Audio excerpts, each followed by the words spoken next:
ప్రభునందు ప్రియ పరిశుద్ధ దేవుని కుమారులారా, దేవుని కుమార్తెలారా, యేసుక్రీస్తు ప్రశస్త చింపు నామంలో మీ అందరికీ వందనాలు. అలాగే దేవునికి స్తోత్రాలు. ప్రియులారా, ఎలా ఉన్నారు? బాగున్నారు కదా? చాలా సంతోషం. దేవుని కృప మహదైశ్వర్యాన్ని బట్టి మేము కూడా కులాసాగానే ఉన్నాం. ప్రియులారా, ఒక ప్రత్యేక అంశం ద్వారా మరొకసారి మీ చేరువలోనికి రావటానికి దేవుడు మాకు అనుగ్రహించినటువంటి ఈ గొప్ప ఆధిక్యతను బట్టి దేవునికి మరొకసారి కృతజ్ఞతాస్తుతులు చెల్లిస్తున్నా. దేవునికి స్తోత్రాలు. ప్రియులారా, ఈరోజు మనము నేర్చుకునే అంశము మనిషి జన్మతః పాపి కాదు, ఎపిసోడ్ నెంబర్ 18. ఈ ఈ ఎపిసోడ్లో మనం పాప శరీరాకారమును ధరించుకొనినను పాపము లేకుండా జీవించినటువంటి క్రీస్తు, పాప శరీరాకారాన్ని ధరించుకున్నా కూడా పాపము లేకుండా జీవించినటువంటి క్రీస్తు అనేటటువంటి అంశాన్ని గురించి మనం నేర్చుకుంటానికి ప్రయత్నం చేద్దాం. ఈరోజు మనం నేర్చుకునే అంశము పాప శరీరాకారమును ధరించుకున్నను పాపము లేకుండా జీవించినటువంటి క్రీస్తు అనే అంశాన్ని గురించి మనం నేర్చుకుంటానికి ప్రయత్నం చేద్దాం. ప్రియులరా, మరి మనము ఈ అంశాన్ని నేర్చుకోవలసినటువంటి అవసరం ఏమిటి? ఈ అంశమును మనం ఎందుకు నేర్చుకోవాలి?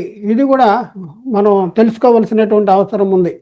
ప్రియులరా, ఎందుకంటే ఈ అంశమును గూర్చినటువంటి నేటి క్రైస్తవ సమాజంలో అసత్య బోధ ప్రకటించబడుతూ ఉన్నటువంటి పరిస్థితి మనం చూస్తూ ఉన్నాం. అయితే ఏమిటి ఆ అసత్య బోధ అంటే, యేసుక్రీస్తు ధరించుకున్నటువంటి శరీరము మనలాంటి శరీరము కాదని, ఆ శరీరము ప్రత్యేకమైనటువంటి శరీరం అని దేవుడు ఆయనకు ప్రత్యేకమైన శరీరాన్ని అనుగ్రహించాడని, ఆ శరీరము పరలోకము నుండి తెచ్చుకున్నాడని బోధిస్తూ ఉన్నటువంటి పరిస్థితి మనం చూస్తూ ఉన్నాం. ప్రియులారా, ఒకసారి ఆలోచించుకోవాల్సిన అవసరం ఉంది. నిజంగానే యేసుక్రీస్తు ధరించుకున్న శరీరము ఈ లోక సంబంధమైనది కాదా? భౌతిక సంబంధమైనది కాదా? ప్రకృతి సంబంధమైనది కాదా? మరి పరలోకము నుండి ప్రత్యేకమైన శరీరాన్ని యేసుక్రీస్తుకి దేవుడు అనుగ్రహించాడా అనేసి మనం తెలుసుకోవాల్సినటువంటి అవసరం ఉంది. ఈ బోధ సత్యమేనా? వీడు చేసే బోధ మరి నిజమేనా అనేది మనం ఒకసారి ఆలోచించుకోవాల్సినటువంటి అవసరం ఉంది. ప్రియులారా, వారు ప్రకటిస్తున్నటువంటి బోధ అసత్య బోధే. ఎందుకంటే ఈ బోధను బైబిల్ సమర్థించేటటువంటి పరిస్థితి లేదు. ప్రియులరా, మనము బోధించే బోధ విషయంలో మనలను హేతువుడుగు ప్రతివానికి సాత్వికముతోనూ భయముతోనూ సమాధానం చెప్పడానికి సిద్ధపడి ఉండవలసినటువంటి అవసరము మనకు ఉంది. ఈ బోధ చేసే వారిని కొందరు అడుగుతున్నారు ఏంటంటే, యేసుక్రీస్తు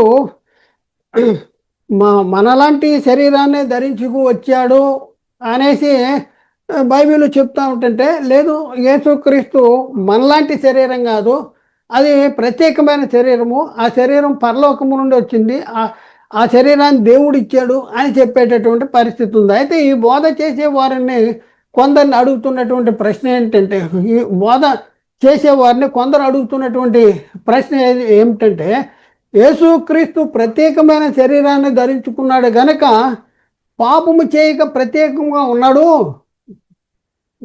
మనకు కూడా అదే ప్రత్యేకమైన శరీరాన్ని ధరింపచేస్తే మేము కూడా పాపము చేయకుండా పరిశుద్ధులముగా జీవించగలము అని ప్రశ్న వేస్తూ ఉన్నారు.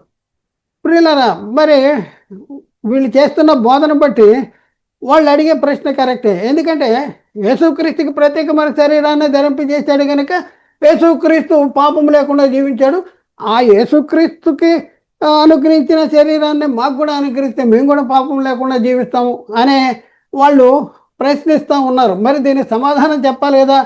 ప్రియులారా, యేసుక్రీస్తు ధరించుకున్నటువంటి శరీరము ప్రత్యేకమైనదని బోధించే వారు యేసుక్రీస్తు యొక్క విలువను, గొప్పతనాన్ని తగ్గించేటటువంటి పరిస్థితి జరుగుతూ ఉన్నటువంటి పరిస్థితి మనం చూస్తూ ఉన్నాం. యేసుక్రీస్తు మనము ధరించుకున్నటువంటి శరీరం లాంటి శరీరాన్ని ధరించుకుని మనము చేయలేనటువంటి పనిని జరిగించాడు. అందుకనే ఆయన మనకంటే గొప్పవాడయ్యాడు. అందుకనే ఆయన పరిశుద్ధుడిగా ఉన్నాడు. అందుకనే ఆయన నీతిమంతుడిగా తీర్చబడినటువంటి పరిస్థితి మనం చూస్తూ ఉన్నాం ప్రియులరా. ఇంకా మనం చూస్తే ప్రియులరా, అవును ప్రియులరా, యేసుక్రీస్తు మనము ధరించుకున్నటువంటి శరీరం లాంటి శరీరాన్ని ధరించుకున్నాడు. ఇది ముద్ర వేసుకోవాలి. మనము ధరించుకున్న శరీరాలంటే ఇంకా మనం చూస్తే యేసుక్రీస్తు అనే ఆత్మ ధరించుకున్నటువంటి శరీరము ఎవరి నుంచి విడిపోయింది? ఆ శరీరం ఎవరి నుంచి విడిపోయింది? మరియా అను ఆత్మ, మరియా అను ఆత్మ ధరించుకున్నటువంటి శరీరము నుండి విడిపోయింది. మరియాను ఆత్మ ధరించుకున్నటువంటి శరీరము నుండి విడిపోయింది. యేసుక్రీస్తు అను ఆత్మ ధరించుకున్నటువంటి శరీరంలో మనము ధరించుకున్నటువంటి శరీరం కంటే ప్రత్యేకం ఏమీ లేదు. అర్థమైంది కదా? యేసుక్రీస్తు అనే ఆత్మ ధరించుకున్నటువంటి శరీరంలో మనము ధరించుకున్నటువంటి శరీరం కంటే ప్రత్యేకమైనటువంటి ప్రత్యేకతలు ఏమీ లేవు. ఇది ముద్రించుకోవాల్సినటువంటి అవసరం ఉంది. మనం ఎలాంటి శరీరాన్ని ధరించుకున్నామో యేసుక్రీస్తు కూడా అలాంటి శరీరాన్ని ధరించుకున్నాడు.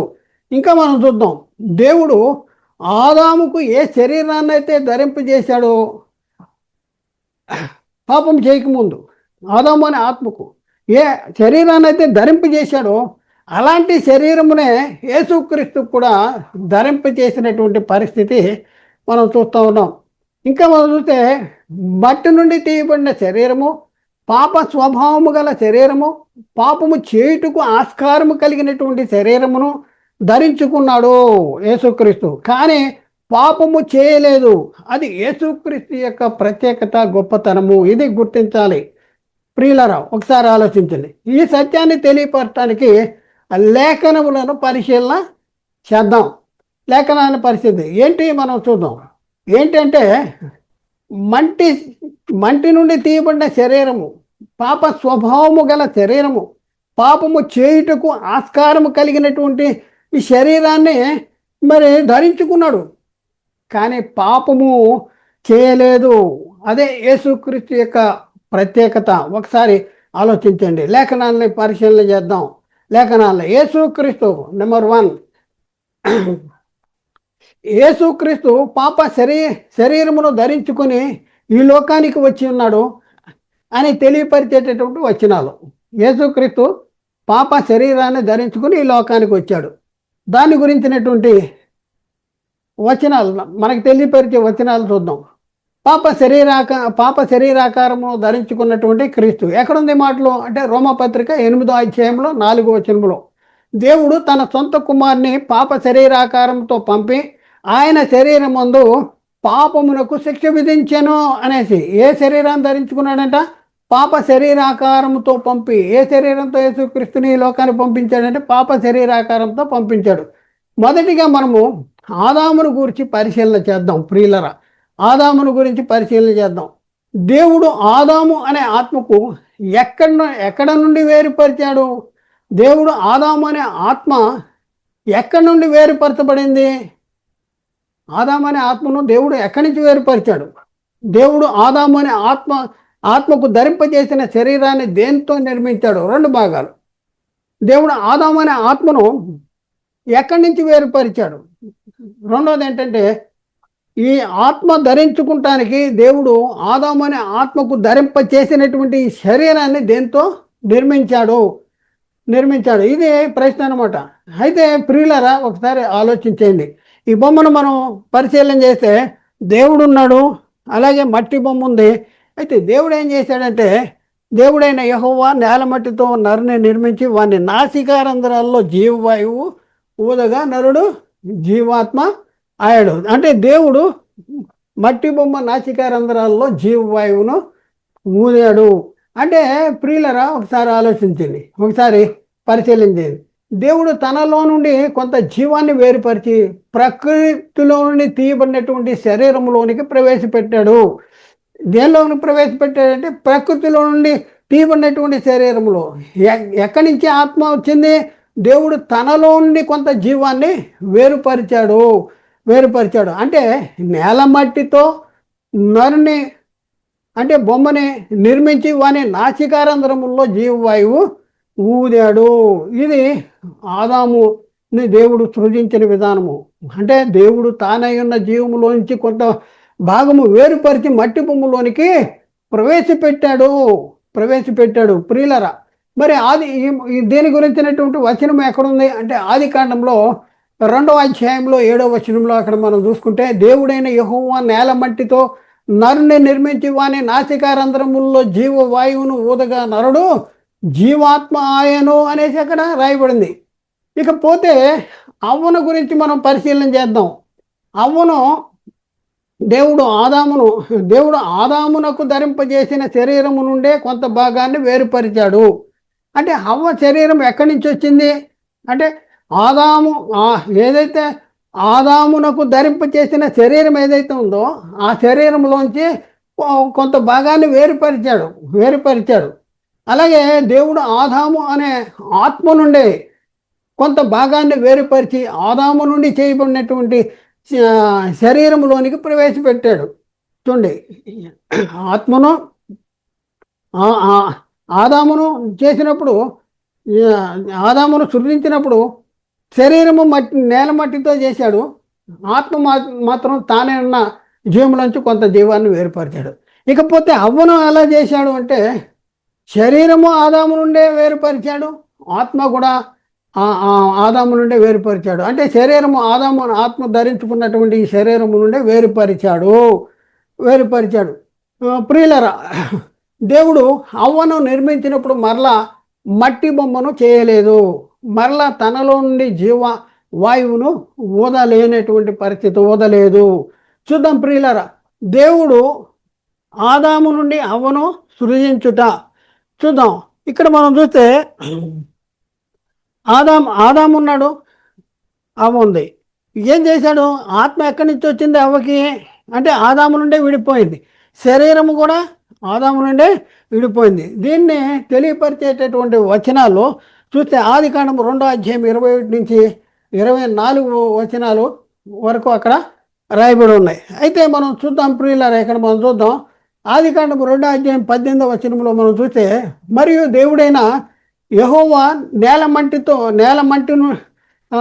దేవుడైన యెహోవా నరుడు ఒంటరిగా ఉండటం మంచిది కాదని వానికి సాటి అయిన సహాయమును వారి కొరకు చేయుదుము అని అనుకున్నాడంట. చేయుదుము అనుకున్నాడు.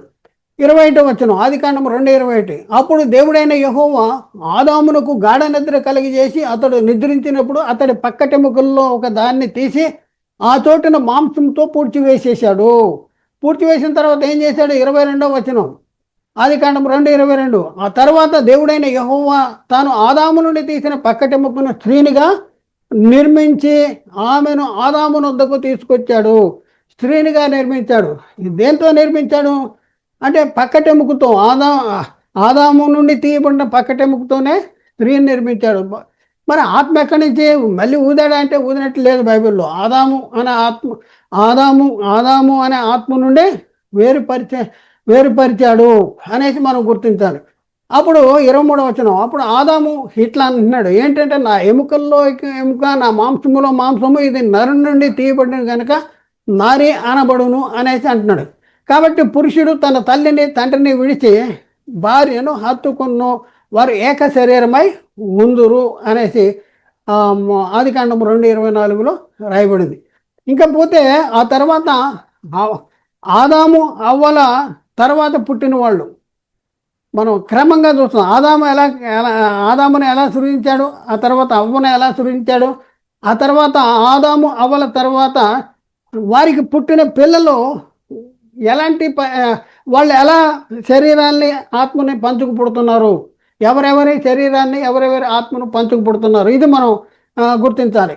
ఆదాము అవ్వల తర్వాత పుట్టిన వారు ఎలా పుడుతున్నారు, వారి శరీరాన్ని ఎక్కడి నుండి తెచ్చుకుంటున్నారు అను, ఆత్మను ఎక్కడి నుంచి తెచ్చుకుంటున్నారు, శరీరాన్ని ఎక్కడి నుంచి తెచ్చుకుంటున్నారు, ఆత్మను ఎక్కడి నుంచి తెచ్చుకుంటున్నారు, ఇది మనం తెలుసుకోవాల్సినటువంటి అవసరం మనకు ఉంది. ప్రియులరా, ఇక్కడ మనం చూస్తే ఆదాము ఉన్నాడు, ఆ తర్వాత అవ్వ ఉంది. ఆదాము అవ్వలు వారికి ఎవరు పుట్టారు? కయ్యూను పుట్టాడు. ఇప్పుడు మనం పరిశీలన చేస్తే కయ్యూను పుడితే ఆత్మ ఎక్కడి నుంచి విడిపోయింది, శరీరం ఎక్కడి నుంచి విడిపోయింది. కయ్యూని శరీరము ఎవరి నుండి విడిపోయింది? కయ్యూను అనబడే ఆత్మ ఎవరి నుంచి విడిపోయింది? ఇది మనం తెలుసుకోవాల్సిన అవసరం ఉంది. దీని గురించి మనం ఇక్కడ బొమ్మలో చాలా స్పష్టంగా రాయబడు. అయితే ఆత్మ అయితే ఆదాము నుండి వేరుపరచబడుతుంది, శరీరం అయితే అవ్వ నుండి వేరుపరచబడుతుంది. మరి ఇది నిజమేనా? ఇది నిజమేనా అంటే బైబిల్ చెప్తున్న మాటను మనం నమ్మాలి. అయితే బైబిల్లో ఉన్నటువంటి సర్వ సత్యాన్ని మనం తెలుసుకుంటానికి ప్రయత్నం చేద్దాం. ఆదాము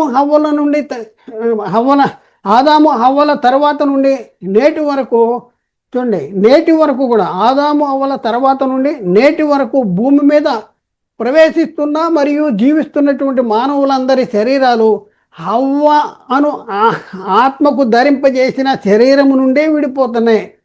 చూడండి, అంటే ఆదాము హవ్వల తర్వాత వాళ్ళకి పుట్టిన పిల్లలు, వాళ్ళ పుట్టిన పిల్లలు ఎవరైతే ఉన్నారో వాళ్ళ శరీరాలు ఎవరి నుంచి విడిపోతున్నాయి అంటే హవ్వ అనే ఆత్మకు ధరింపజేసిన ఈ శరీరం నుండే వేరుపరచబడుతున్నాయి. ఇది నిజమేనా అంటే బైబిల్లో ఉంటే మనం నమ్మాలి.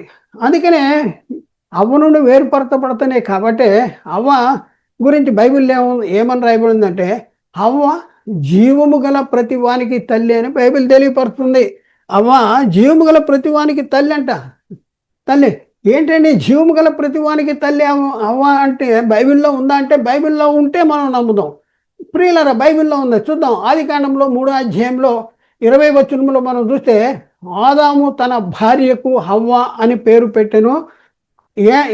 ఎలాగనగా ఆమె జీవము గల ప్రతివానికి తల్లి. ఆమె జీవము గల ప్రతివానికి తల్లి అంట. ఏంటి? ఆదాము జీవము గల ప్రతివానికి తల్లి అంట. ప్రతివానికి తల్లి. అవును, అందుకే హవ్వ జీవము గల ప్రతివానికి తల్లి. అయితే హవ్వ దేనికి తల్లి? జీవము గల ప్రతివానికి తల్లి అంటే ఆత్మలకి తల్లి అంటే ఆత్మలకి తల్లి కాదు. హవ్వ దేనికి తల్లి? హవ్వ జీవము గల ప్రతి వాని శరీరాలకి తల్లి.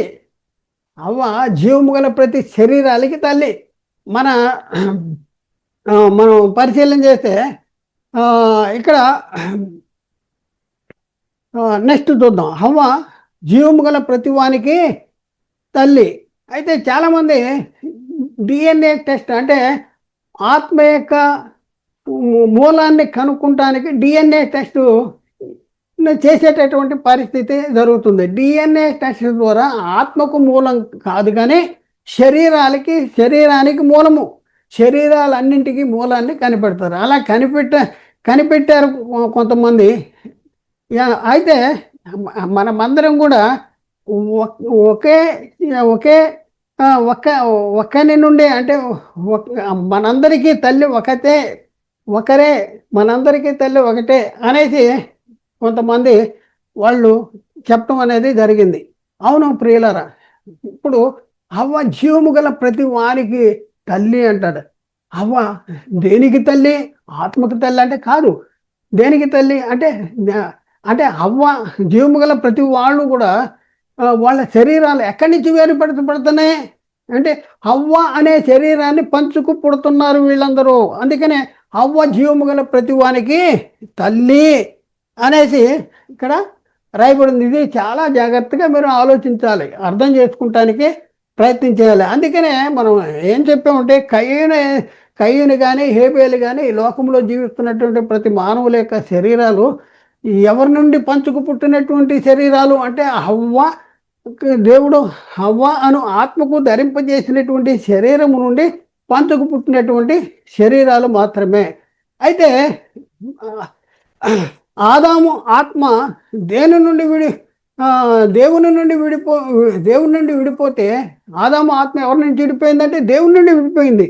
మరి ఆ తర్వాత ఈ లోకంలో జీవిస్తున్నటువంటి మానవుల ఆత్మలు ఎవరి నుండి విడిపోతున్నాయి?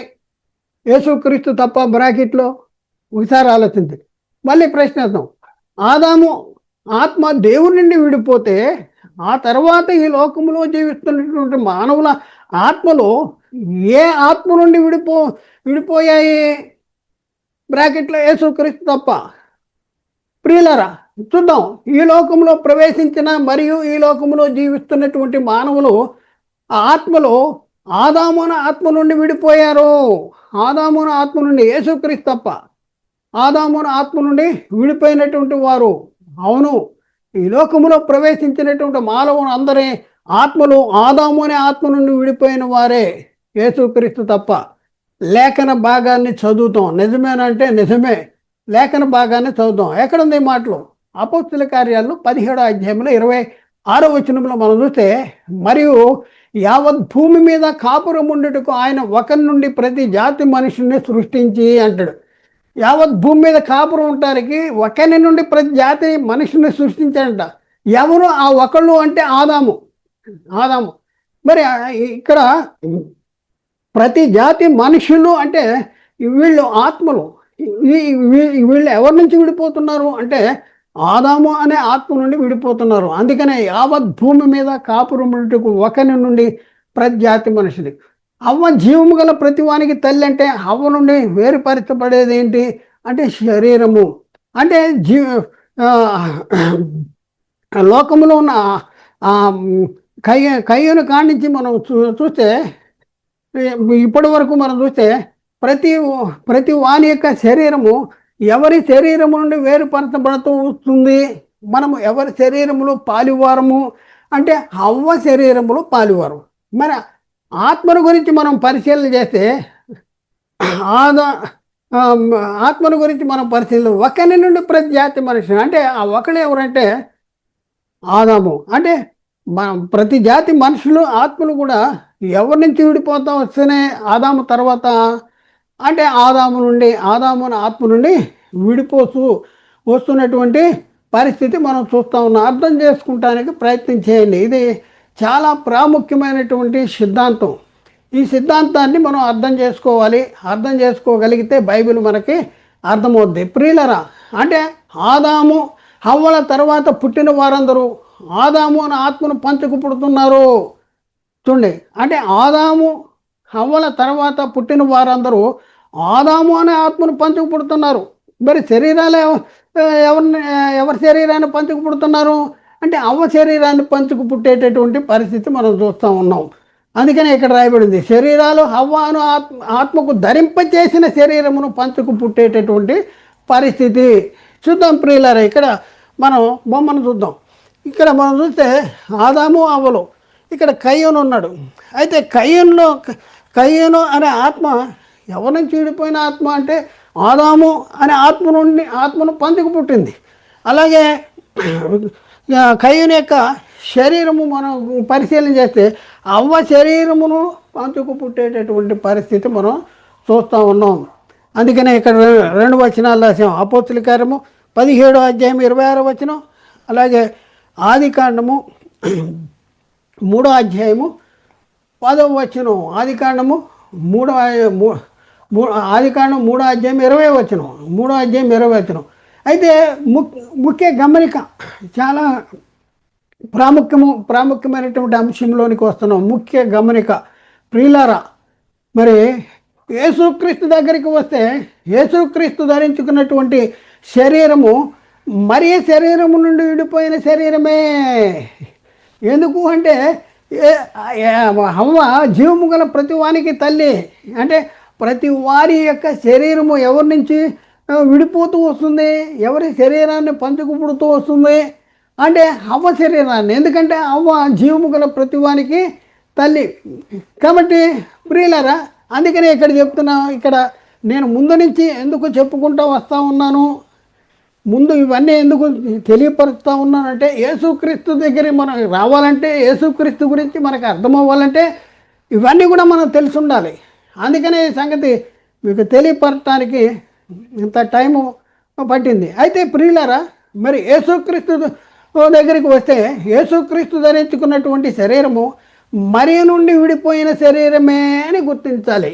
మరి నుండి విడిపోయిన శరీరమే.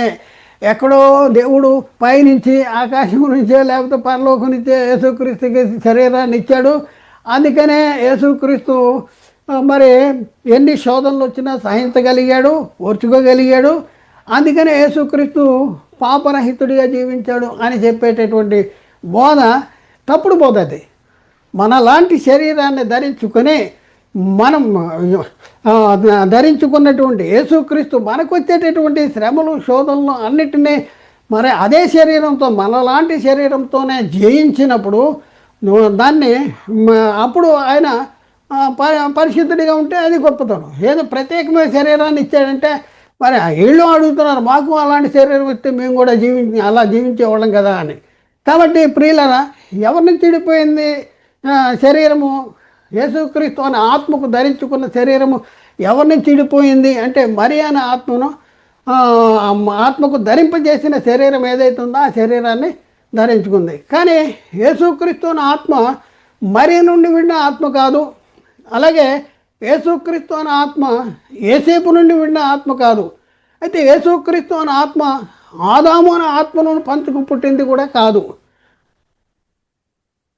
ఆయన ఒక్కరి నుండి ప్రతి జాతి మనిషిని సృష్టించాడన్న ఒకడు ఎవరంటే ఆదాము అన్నాం.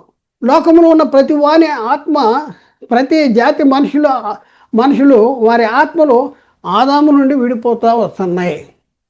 శరీరాలు అవ్వ నుండి విడిపోతూ వస్తూ ఉన్నాయి.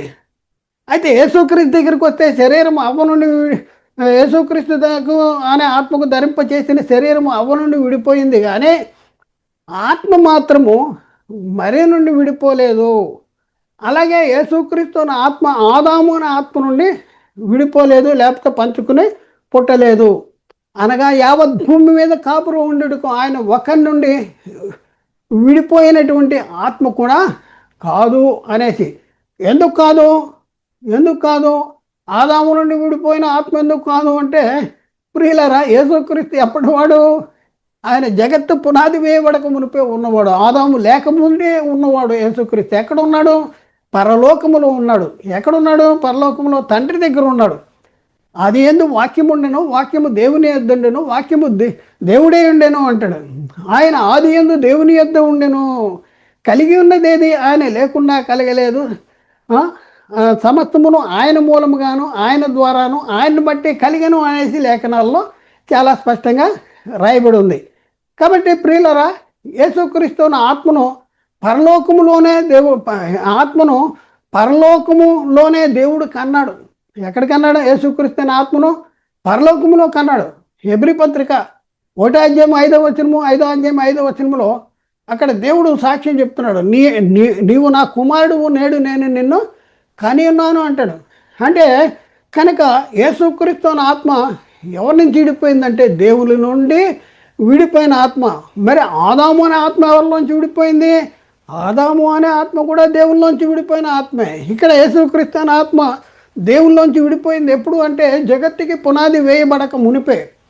మరి జగత్తు పునాది వేయబడక మునిపే తండ్రి దగ్గర ఉన్నటువంటి వాక్యమైనటువంటి దేవుడు మరి శరీరాన్ని ధరించుకుంటానికి లోకానికి వచ్చాడు. ఎవరు పంపించారంటే తండ్రి అయిన దేవుడు, ఆయన కన్న తండ్రి అయిన దేవుడు ఈ లోకానికి పంపించాడు. యేసుక్రీస్తు ఆత్మను దేవుడు పరలోకము నుండి ఈ లోకానికి పంపించాడు. మరే నుండి విడిపోయిన ఆత్మ కాదు, ఏసేపు నుండి విడిపోయిన ఆత్మ కాదు. అక్కడ చూసుకుంటే ఒకరి నుండి ప్రతి జాతి మనుషులు అంటే ఆదాము నుండి విడిపోయిన ఆత్మ కూడా కాదు.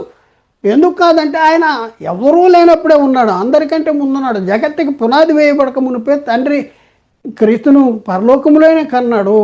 పరలోకంలో కన్న తన కుమారుణ్ణి ఈ లోకానికి శరీరాన్ని ధరింపచేస్తానికి ఈ లోకానికి పంపించినట్లు మనం చూస్తూ ఉన్నాం.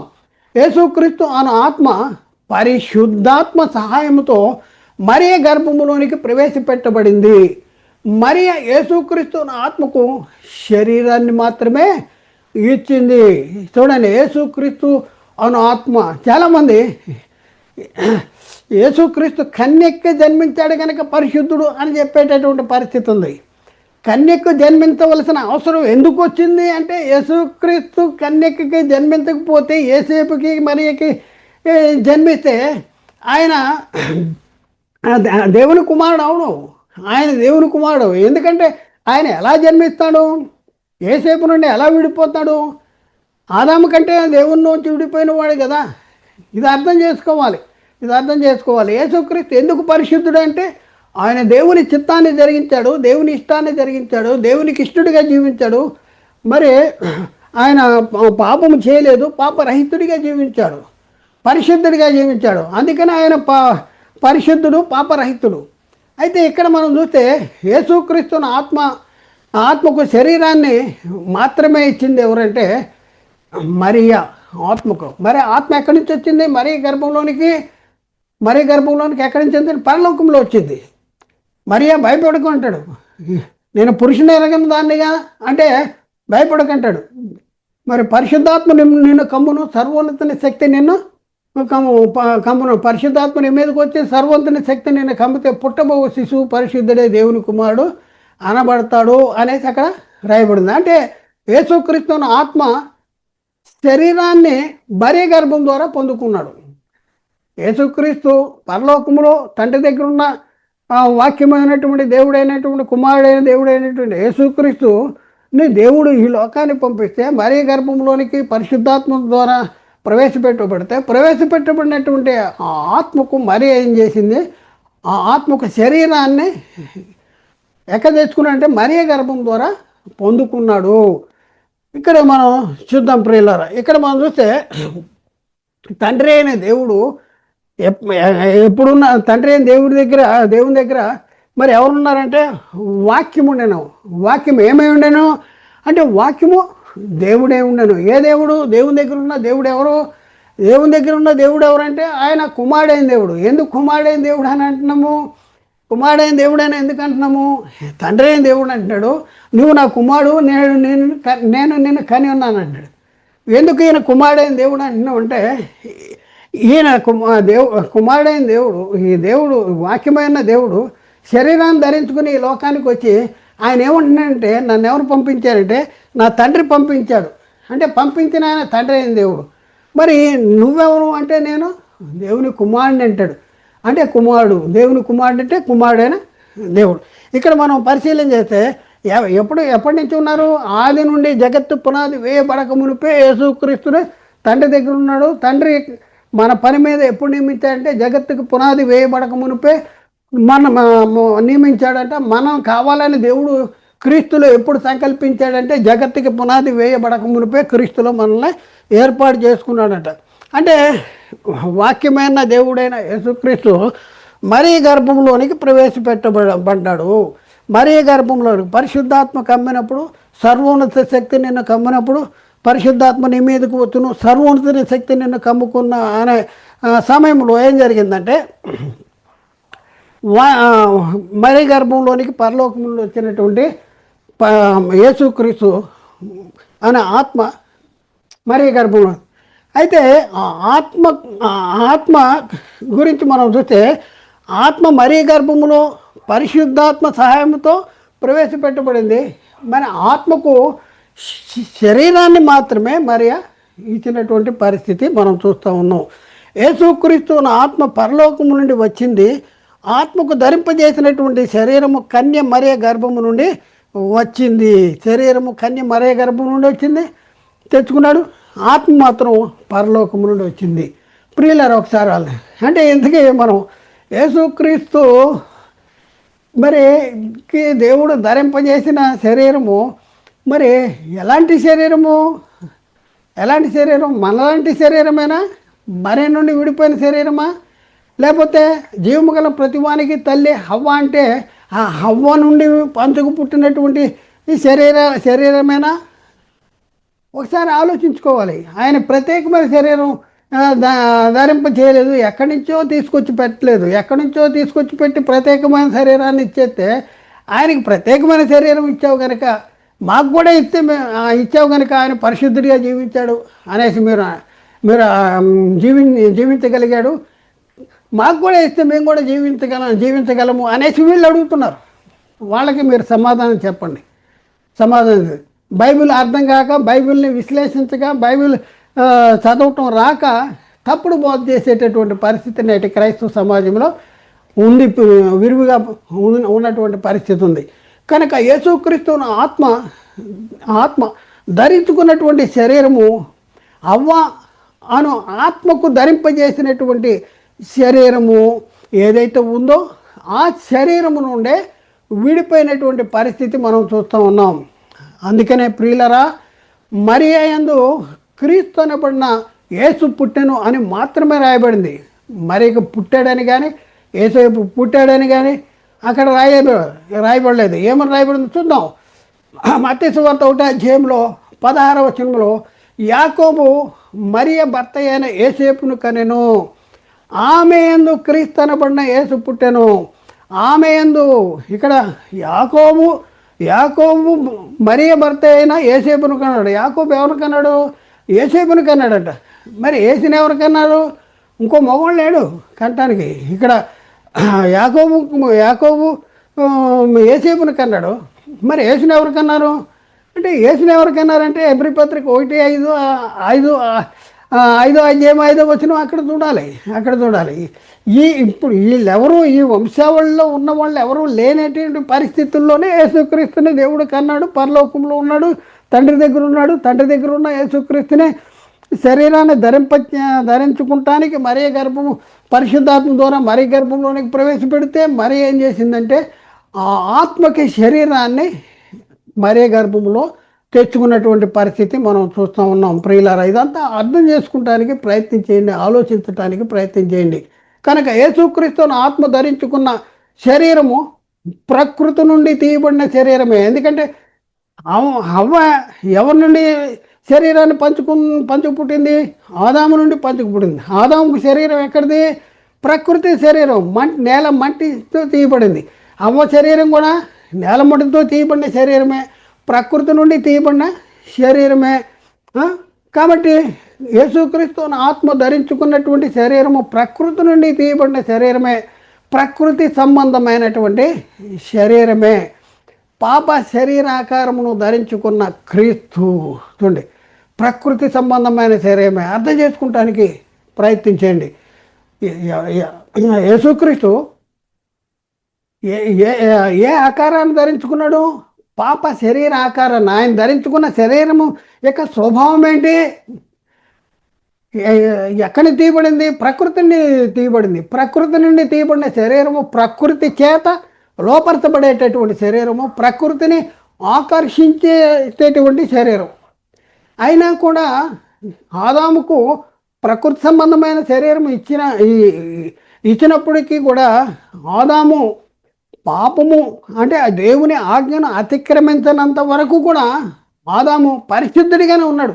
ప్రకృతి సంబంధమైన శరీరము, భూ సంబంధమైన శరీరము, పాప స్వభావము కలిగిన శరీరము,